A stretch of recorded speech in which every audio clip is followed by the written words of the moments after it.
It doesn't matter what other people set as a standard. If I'm telling you today that I am who I am, that's it. I don't need you to answer. I don't need you to validate it. I don't need you to do anything. That part. I just already told you. That part. And my own word is enough. Yeah. This is Queerities, That Part. I'm your host, Mo Hart, and today we're talking to Jari Jones. Tell us about your career and how do you feel like it's progressed over the last 5 years and what you hope for in the next 5.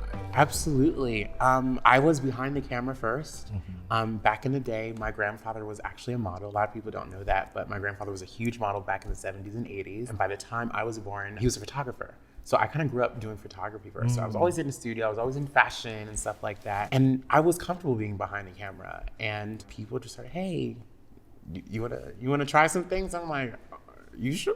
Right. Because what I see, in fashion or what I see in advertisement wasn't me.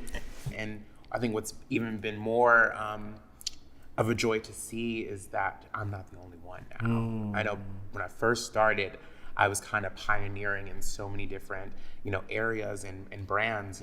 I was that one token girl, you know what I'm saying, like that. And for now, I'm on set and there are 2 other trans girls or 3 other plus size girls, or the whole cast is a whole cast of black girls. I'm like, finally, like this is what we wanted to see. Yes. So it's really excited to be in that. And for the future, I just hope it keeps expanding. I want it to, to not look like me. I want it to even go further. How can we see beauty and gender and, diversity, what it can really be? How do you stay focused on your goals and the vision of yourself in the future, despite negativity and uncertainty about the LGBTQ plus rights? I think I am so inspired by the youth. Like, I think they have such a fire in them. And for us in this generation, they're taking what we've planted down and like running with it and, going forth and doing bigger things. So I think that always keeps me like grounded in that space, even though there's so much, hatred in this political climate, a lot. But, when I get those messages from, the youth and they're like, oh, we love what you're doing and I've created this because I was inspired you by that.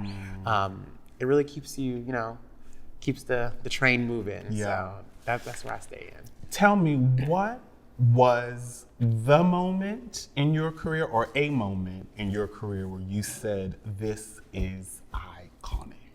I think the most iconic moment for me would have to be my billboard in New York, the most expensive piece of advertisement real estate. No, that's right. To see my face, for such an iconic brand, it was surreal, for myself, on the first level for myself, to see myself magnified, right? To see, a black woman, a trans woman, a plus size woman magnified like that.